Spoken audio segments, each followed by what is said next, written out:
당신은 착한 사람입니까? 누군가 부탁하면 먼저 나서고 상처받아도 이해하려 애쓰고 관계가 틀어지면 내 탓부터 하는 사람. 그런데 이상하게도 그렇게 살수록 인간관계는 더 복잡해지고 마음은 더 무거워집니다. 왜 그럴까요? 착하게 산다는 건 잘못된 일이 아닙니다. 문제는 우리가 착함이라는 이름으로 스스로를 소진시키고 상대에게 과도한 기대를 걸고 그 기대가 무너질 때마다 상처받는다는 것입니다. 오늘은 쇼펜하우어의 철학을 빌려 왜 인간관계에서 거리를 두는 것이 때로는 가장 현명한 선택인지 이야기하려 합니다. 이건 냉정함이 아닙니다. 성숙함입니다. 쇼펜하우어는 이렇게 말했습니다. 인간은 기대하는 만큼 고통받는다. 이 문장은 단순해 보이지만 인간관계의 본질을 꿰뚫고 있습니다. 우리는 누군가에게 잘해주면 상대도 나에게 잘해줄 거라고 기대합니다. 내가 배려하면 상대도 나를 배려할 거라 믿습니다. 내가 먼저 손 내밀면 상대도 손을 잡아줄 거라 생각합니다. 하지만 세상은 그렇게 돌아가지 않습니다. 왜냐하면 상대는 당신의 기대를 알지 못하기 때문입니다. 아니, 설령 안다 해도 그것을 충족시킬 의무를 느끼지 않기 때문입니다. 당신이 베푼 것은 당신의 선택이지 상대가 요구한 것이 아니니까요. 쇼펜하우어는 이것을 욕망의 수레바퀴라고 불렀습니다. 기대 실망 더 큰 기대 더 큰 실망. 이 순환은 끝이 없습니다. 문제는 실망한 후 우리가 취하는 행동입니다. 우리는 실망하면 더 노력합니다. 내가 부족했나 싶어서 더 잘해주려 합니다. 더 많이 베풀고 더 자주 연락하고 더 깊이 이해하려 듭니다. 그러면 상대는 더 당연하게 받아들입니다. 그리고 당신의 기대는 더 커지고 실망도 더 깊어집니다. 우리는 가까운 사람일수록 더 이해해야 한다고 믿습니다. 가족이니까, 오래 함께 했으니까, 피로 맺어진 관계니까 참아야 한다고 생각합니다. 그래서 상처를 받아도 그럴 수도 있지 하고 넘기고 서운해도 내가 이해하면 되지라고 말합니다. 하지만 쇼펜하우어는 이 지점에서 고개를 젓습니다. 그는 말합니다. 인간관계에서 가장 큰 고통은 미움이 아니라 이해하려는 마음에서 시작된다고. 우리는 이해하려 할수록 상대에게 기대를 품게 됩니다. 이해했으니 달라질 거라고, 기다렸으니 알아줄 거라고. 그러나 기대는 언젠가 반드시 실망으로 돌아옵니다. 가족이라는 이유로, 가깝다는 이유로 우리는 상대가 내 마음처럼 움직여주길 바랍니다. 하지만 사람은 각자의 성격과 욕망, 각자의 삶의 무게를 지닌 채 끝내 바뀌지 않습니다. 그 사실을 받아들이지 못할 때 관계는 조용히 우리 마음을 닳게 만듭니다. 쇼펜하우어는 모든 관계를 끝까지 끌어안는 것이 미덕은 아니라고 말합니다. 어떤 관계에서는 이해보다 거리가 더 필요하다고 했습니다. 거리는 차가움이 아닙니다. 포기가 아닙니다. 그것은 서로를 더 이상 다치게 하지 않기 위한 가장 조용한 선택입니다. 가까운 사람일수록 상처는 깊게 남습니다. 말 한마디, 표정 하나가 오랫동안 마음에 남습니다. 그래서 때로는 마음을 닫는 것이 아니라 한 발 물러서는 것이 자신을 지키는 길이 됩니다. 쇼펜하우어는 지혜로운 사람일수록 관계를 단순하게 만든다고 말합니다. 모든 사람과 깊어질 필요는 없고 모든 감정을 설명할 필요도 없다고. 특히 나이가 들수록 우리는 알게 됩니다. 아무리 가까운 사이라도 넘지 말아야 할 선이 있고 그 선을 지키는 것이 관계를 오래 유지하는 방법이라는 것을 이해하려다 아팠다면 당신이 약해서가 아닙니다. 그만큼 진심이었기 때문입니다. 이제는 조금 덜 이해해도 괜찮습니다. 조금 멀어져도 괜찮습니다. 그 거리는 사람을 잃는 거리가 아니라 자신을 지키는 거리이니까요. 40대 중반의 한 여자가 있었습니다. 그녀는 늘 가족의 중심이었습니다. 명절이면 집안 대소사를 챙기고 부모님 병원 일정을 조율하고 형제들 사이에서 중재자 역할을 했습니다. 그런데 어느 날 그녀가 아팠습니다. 입원을 해야 할 정도로요. 그녀는 병상에 누워 생각했습니다. 이번엔 누군가 나를 챙겨주겠지. 내가 그동안 얼마나 많이 해줬는데. 하지만 형제들은 각자의 일상에 바빴습니다. 부모님은 오히려 내가 없으니 집안일이 안 돌아간다며 퇴원 날짜를 물었습니다. 그녀는 병실에서 혼자 울었습니다. 분노가 아니라 허무함이었습니다. 그녀가 가족을 위해 한 모든 일들은 사랑이라고 생각했습니다. 하지만 가족들은 그것을 당연한 일로 받아들였습니다. 그녀가 기대한 것은 보답이었지만 돌아온 것은 무관심이었습니다. 바로 이것이 쇼펜하우어가 말한 기대의 함정입니다. 그녀는 자신이 베푼 만큼 돌려받을 거라 기대했고 그 기대가 무너지면서 고통받았습니다. 퇴원 후 그녀는 달라졌습니다. 명절에도 모든 걸 혼자 준비하지 않았습니다. 부모님 병원 일정도 형제들과 분담했습니다. 처음엔 불편했지만 시간이 지나자 오히려 관계가 편해졌습니다. 왜냐하면 그녀가 더 이상 보답을 기대하지 않았기 때문입니다. 할 수 있는 만큼만 하고 할 수 없으면 하지 않았습니다. 그러자 상처받을 일도 줄어들었습니다. 쇼펜하우어는 말합니다. 행복의 비결은 많이 갖는 것이 아니라 적게 기대하는 것이다. 기대를 버린다는 것은 무관심해지는 게 아닙니다. 현실을 있는 그대로 보는 것입니다. 사람들은 각자의 삶이 있습니다. 당신이 베푼 것에 감사할 수도 있고 당연하게 여길 수도 있습니다. 그것은 그들의 선택이고 당신이 통제할 수 없는 영역입니다. 당신이 통제할 수 있는 것은 단 하나, 당신의 기대입니다. 기대를 적정 수준으로 조정하세요. 내가 잘해줬다고 해서 상대도 똑같이 잘해줄 거라 기대하지 마세요. 내가 배려했다고 해서 상대도 나를 배려할 거라 믿지 마세요. 그냥 할 수 있으면 하고 할 수 없으면 하지 않는 것입니다. 상대의 반응은 상대의 몫입니다. 그렇게 기대가 줄어들수록 실망도 줄어듭니다. 그리고 역설적이게도 그때 비로소 진짜 관계가 시작됩니다. 의무가 아닌 자발성으로, 기대가 아닌 감사로 이어지는 관계 말입니다. 쇼펜하우어는 이렇게 말합니다. 우리는 타인을 완전히 이해할 수 없다. 왜냐하면 각자의 세계는 본질적으로 고립되어 있기 때문이다. 누군가와 가까워지면 우리는 자연스럽게 그 사람을 이해하려 합니다. 왜 저렇게 행동했을까? 무슨 사정이 있었을까? 특히 가족이나 오랜 친구라면 더욱 그렇습니다. 하지만 여기 중요한 진실이 있습니다. 당신이 아무리 상대를 이해하려 해도 상대의 내면 세계에 완전히 들어갈 수는 없습니다. 당신의 이해는 결국 당신의 관점에서 해석한 것일 뿐입니다. 더 중요한 것은 이해한다고 해서 상대가 변하지 않는다는 것입니다. 쇼펜하우어의 고슴도치 딜레마를 떠올려 보세요. 추운 겨울, 고슴도치들이 서로의 체온을 나누려 가까이 다가갑니다. 하지만 너무 가까우면 서로의 가시에 찔립니다. 그래서 적당한 거리를 유지해야 합니다. 인간관계도 마찬가지입니다. 가까울수록 이해하려 들고 이해하려 들수록 상처받습니다. 역설적이게도 이해하려 할수록 우리는 더 깊이 상처받습니다. 젊을 때 우리는 관계를 늘려가며 살아갑니다. 사람이 많을수록 좋다고 믿었고 연결되어 있어야 외롭지 않다고 생각했습니다.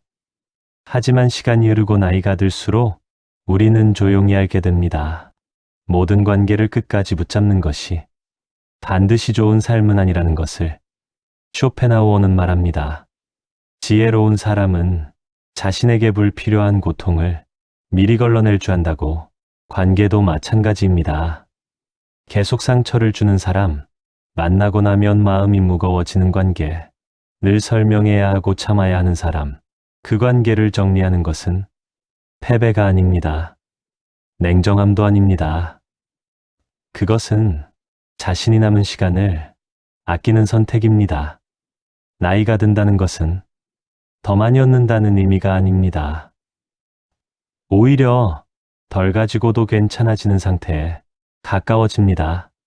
젊을 때는 사람에게서 의미를 찾고 관계 속에서 자신의 가치를 확인하려 합니다. 하지만 나이가 들수록 우리는 알게 됩니다. 가치는 관계에서 오는 것이 아니라 스스로 지켜낸 평온에서 온다는 것을.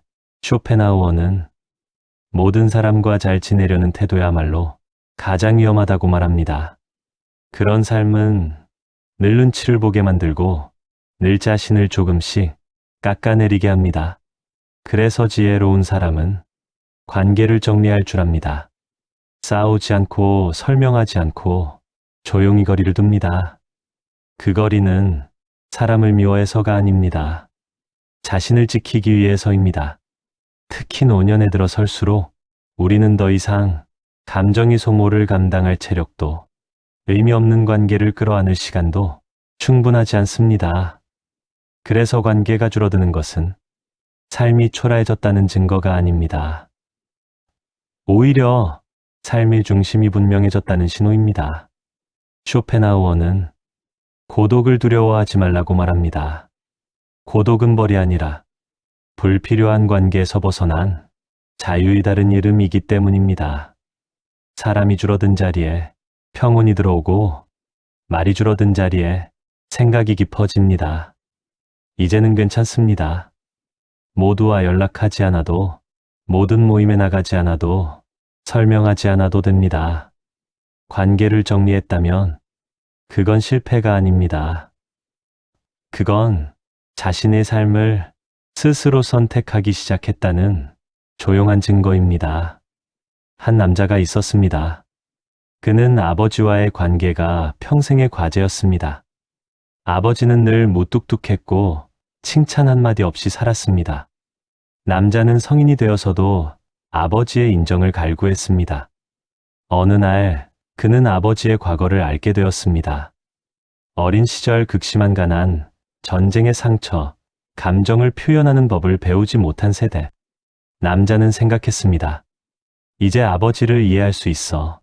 그럼 우리 관계도 나아지겠지. 하지만 달라진 건 없었습니다. 아버지는 여전히 무뚝뚝했고 여전히 감정을 표현하지 못했습니다. 남자는 이제 이해까지 했는데도 변하지 않는 관계에 더 깊은 절망을 느꼈습니다. 이해는 그에게 위로가 아니라 오히려 더 큰 무력감을 주었습니다. 이해했는데도 바뀌지 않네. 이 깨달음은 때로 분노보다 더 고통스럽습니다. 왜냐하면 이해라는 것이 일종의 투자였기 때문입니다. 내가 이해하면 관계가 나아질 거야 라는 기대를 품고 노력했는데 돌아온 것은 아무것도 변하지 않은 현실이었습니다. 그 남자는 결국 아버지와의 거리를 조금 넓혔습니다. 더 이상 인정받으려 애쓰지 않았고 연락도 의무적이지 않게 했습니다. 그러자 신기하게도 마음이 편해졌습니다. 이해하려 애쓰기보다 있는 그대로 받아들이는 것입니다. 아버지는 원래 그런 사람이다. 이 문장에는 체념이 아니라 수용이 담겨 있습니다. 상대를 바꾸려 하지 않고 내가 기대하는 모습으로 만들려 하지 않는 것입니다. 이해와 수용은 다릅니다. 이해는 상대를 바꾸려는 시도의 첫 단계입니다. 이유를 알면 달라질 수 있겠지라는 기대가 깔려 있습니다. 하지만 수용은 다릅니다. 저 사람은 저런 사람이구나 하고 그냥 받아들이는 것입니다. 쇼펜하우어는 결국 이렇게 결론 짓습니다. 때로는 적당한 거리가 서로를 보호하는 최선의 방법이라고. 당신이 누군가를 이해하려고 애쓰고 있다면 잠시 멈추세요. 그리고 물어보세요. 내가 진짜 원하는 건 이해일까? 아니면 변화일까? 만약 변화를 원하는 거라면 그 기대를 내려놓으세요. 상대는 상대대로 살아갈 권리가 있습니다. 당신의 이해 여부와 상관없이 말입니다. 쇼펜하우어는 말합니다. 젊을 때는 많은 관계를 원하지만 나이 들면 좋은 관계 몇 개면 충분하다는 걸 깨닫는다. 나이가 든다는 것은 많은 것을 잃는 과정입니다. 체력도, 시간도, 열정도. 하지만 동시에 무엇이 중요하고 무엇이 중요하지 않은지 알게 되는 과정이기도 합니다. 거리를 둔다는 것은 상대를 멀리하는 게 아닙니다. 나를 지키는 것입니다. 우리는 너무 오랫동안 관계를 유지하는 것이 미덕이라고 배워왔습니다. 끊임없이 연락하고 자주 만나고 모든 것을 공유하는 것이 좋은 관계라고 믿었습니다. 하지만 그건 착각입니다. 좋은 관계는 빈도가 아니라 질로 결정됩니다. 일주일에 한 번씩 만나도 서로 소진되는 관계보다 석 달에 한 번 만나도 편안한 관계가 훨씬 건강합니다. 쇼펜하우어는 또 이렇게 말했습니다. 인생의 지혜는 무엇을 얻느냐가 아니라 무엇을 버리느냐에 달려 있다. 나이가 들수록 우리는 모든 관계를 다 감당할 수 없다는 걸 압니다. 그래서 선택합니다. 진짜 소중한 사람에게 에너지를 쓰고 나머지는 정리합니다. 한 50대 여성이 있었습니다. 그녀는 평생 친구들과 깊은 관계를 유지했습니다. 매주 만나고 서로의 고민을 나누고 때로는 밤을 새워 이야기했습니다. 그런데 40대 후반부터 피곤함을 느끼기 시작했습니다. 친구들의 하소연을 듣는 것도 내 이야기를 하는 것도 부담스러웠습니다. 무엇보다 나는 왜 이렇게 지쳐 있을까 하는 자책이 들었습니다. 그녀는 용기를 내어 조금씩 거리를 두기 시작했습니다. 매주 만나던 모임을 한 달에 한 번으로 줄이고 긴 전화 대신 짧은 메시지로 안부를 전했습니다. 처음에는 친구들이 서운해했습니다. 요즘 왜 이래? 무슨 일 있어? 하지만 그녀는 조용히 설명했습니다. 나이가 들면서 에너지가 예전 같지 않아. 너희가 싫어서가 아니라 나를 지키기 위해서야. 그리고 신기한 일이 벌어졌습니다. 거리를 두면서 오히려 관계가 깊어졌습니다. 자주 만나지 않으니 만날 때마다 더 소중했고 피곤함이 없으니 진심으로 대화할 수 있었습니다. 그녀는 깨달았습니다. 관계의 질은 만나는 횟수와 비례하지 않는다는 것을. 오히려 적당한 거리가 관계를 더 오래 지속시킨다는 것을. 거리를 둔다는 말을 들으면 많은 사람들이 냉정하거나 이기적이라고 생각합니다. 특히 한국 사회에서는 가족이나 오랜 친구와의 거리 두기를 배신처럼 여기기도 합니다. 하지만 진짜 거리 두기는 관계를 끊는 것이 아닙니다. 관계를 지속 가능하게 만드는 것입니다. 많은 사람들이 인간관계를 정리할 때 죄책감을 느낍니다. 내가 너무 이기적인가? 내가 냉정한 사람이 된 건가? 하지만 이건 실패가 아닙니다. 성숙입니다.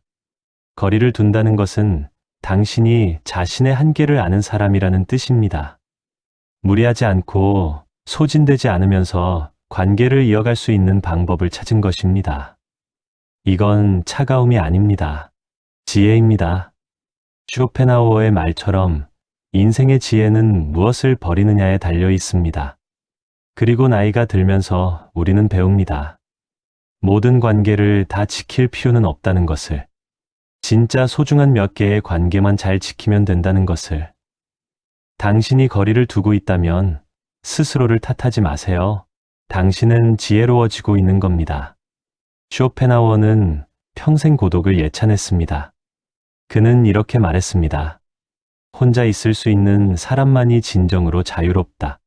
많은 사람들이 고독을 두려워합니다. 혼자 있으면 우울해질 것 같고 세상에서 버려진 것 같은 기분이 듭니다. 하지만 그건 고독 자체가 문제가 아니라 고독을 받아들일 준비가 안 된 것입니다. 왜냐하면 타인과 함께 있을 때 우리는 끊임없이 조정합니다. 상대의 기분을 맞추고 내 감정을 조절하고 때로는 가면을 씁니다. 하지만 혼자 있을 때는 그럴 필요가 없습니다. 젊을 때 우리는 외로움과 고독을 구분하지 못합니다. 둘 다 혼자 있는 상태니까요. 하지만 나이가 들면 압니다. 외로움은 누군가가 필요한데 없을 때 느끼는 결핍입니다. 고독은 혼자여도 괜찮다는 자족입니다. 쇼펜하우어는 또 이렇게 말합니다. 고독을 사랑할 수 있는 사람은 내면이 풍요로운 사람이다. 혼자 있는 시간이 편하다는 것은 당신이 텅 비어서가 아닙니다. 오히려 당신 안에 충분한 것들이 있기 때문입니다. 60대 초반의 한 남자가 있었습니다. 그는 평생 사람들 속에서 살았습니다. 직장에서는 인기 많은 상사였고 친구들 사이에서는 분위기 메이커였습니다. 은퇴 후 그는 예상치 못한 감정을 느꼈습니다. 자유로움이 아니라 공허함이었습니다. 이제 뭘 하지? 친구들을 만나도 예전 같지 않았고 새로운 사람을 만나는 것도 피곤했습니다. 그는 천천히 혼자 있는 시간을 늘려갔습니다. 아침에 산책하고 책을 읽고 혼자 영화를 보러 갔습니다. 처음에는 어색했습니다. 나 혼자 영화관에 앉아있네 하는 생각에 민망하기도 했습니다. 하지만 시간이 지나자 이상하게 마음이 편안해졌습니다. 영화를 보면서 누구 눈치도 볼 필요 없고 산책하면서 내 걸음에만 집중할 수 있고 책을 읽으면서 내 생각에만 빠져들 수 있었습니다. 그는 고독 속에서 비로소 자기 자신을 만났습니다. 타인의 시선 없이, 평가 없이 있는 그대로의 자신을 마주했습니다. 그리고 깨달았습니다. 나는 이것만으로도 충분하구나. 나이 들수록 혼자가 편해져. 이 말을 들으면 많은 사람들은 쓸쓸함을 떠올립니다. 외로운 노년, 고립된 삶. 하지만 진짜 의미는 다릅니다. 혼자가 편해진다는 것은 고독을 받아들였다는 뜻입니다. 더 이상 타인에게 나를 증명하려 하지 않고 누군가의 인정이 없어도 괜찮다는 것을 안다는 뜻입니다. 쇼펜하우어는 마지막으로 이렇게 말합니다. 인생의 지혜는 외부에서 많은 것을 얻으려는 것이 아니라 내면에서 충분함을 찾는 것이다. 혼자 있는 시간이 편하다는 것은 당신 안에 충분한 것들이 있다는 뜻입니다.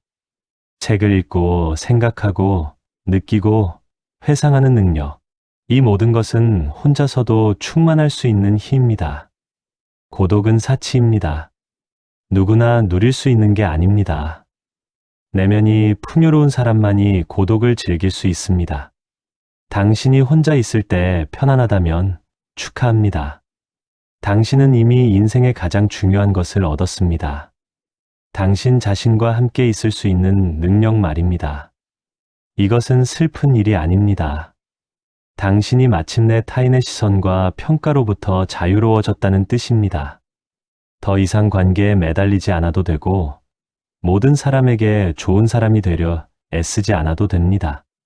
어느 순간부터 사람과 함께 있는 시간보다 혼자 있는 시간이 더 편해지기 시작합니다. 젊을 때는 그게 외로움처럼 느껴졌습니다.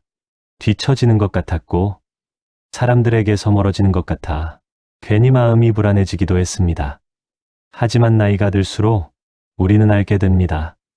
혼자가 편해진다는 것은 삶에서 뭔가를 잃어서가 아니라 이미 많은 것을 겪었기 때문이라는 것을. 쇼펜하우어는 고독을 회피하지 말라고 말합니다. 그는 고독을 성숙한 정신이 도달하는 자연스러운 상태라고 보았습니다. 사람을 많이 겪을수록 우리는 사람이 한계를 알게 됩니다. 기대가 얼마나 쉽게 실망으로 바뀌는지도 알게 되고 말이 얼마나 자주 오해로 오르는지도 알게 됩니다. 그래서 혼자는 공허에서 찾는 상태가 아니라 불필요한 소음에서 벗어난 상태가 됩니다. 혼자 있을 때 우리는 더 이상 연기하지 않아도 됩니다. 웃지 않아도 되고 설명하지 않아도 되고 괜찮은 척하지 않아도 됩니다. 그 시간 속에서 비로소 자신의 속도를 되찾습니다. 쇼펜하우어는 자신과 함께 있을 줄 아는 사람만이 타인에게도 휘둘리지 않는다고 말합니다. 혼자가 불편한 사람은 사람 속에서도 외롭고 혼자가 편안한 사람은 사람 속에서도 자유롭습니다. 나이가 들수록 관계가 줄어드는 이유는 사람을 싫어해서가 아닙니다. 이제는 마음을 소모하는 관계보다 마음을 회복시키는 시간이 더 소중해졌기 때문입니다. 혼자 있는 시간은 비워진 시간이 아닙니다. 오히려 그동안 미뤄두었던 자신의 생각과 마주하는 시간입니다. 그래서 고독은 벌도 아니고 패배도 아니며 인생에서 밀려난 결과도 아닙니다. 그것은 삶을 겪은 사람만이 도달할 수 있는 조용한 지점입니다. 이제는 괜찮습니다. 사람이 적어도 괜찮고, 연락이 뜸해도 괜찮고, 하루를 혼자 보내도 괜찮습니다. 그 시간이 당신을 고립시키는 것이 아니라 당신을 지켜주고 있기 때문입니다. 쇼펜하우어가 말한 고독은 세상에서 도망친 상태가 아니라 세상에 덜 흔들리는 상태였습니다. 혼자가 편해졌다면 그건 외로워졌다는 신호가 아닙니다. 그건 당신이 자신의 삶을 혼자서도 온전히 견딜 수 있게 되었다는 성숙의 증거입니다. 인간관계에서 거리를 두는 것은 포기가 아닙니다. 지혜입니다. 기대를 줄이고 이해하려 애쓰지 말고 적당한 거리를 유지하는 것. 이것이 나이 들면서 배우는 가장 소중한 교훈입니다. 그리고 마침내 혼자가 편해지는 그 순간, 당신은 비로소 자유로워집니다. 오늘도 조용히, 담담하게 당신의 길을 걸어가세요. 이 말이 지금의 당신에게 조금이라도 닿았다면 오늘 하루는 이미 의미가 있습니다. 조용히 끝까지 들어주셔서 고맙습니다.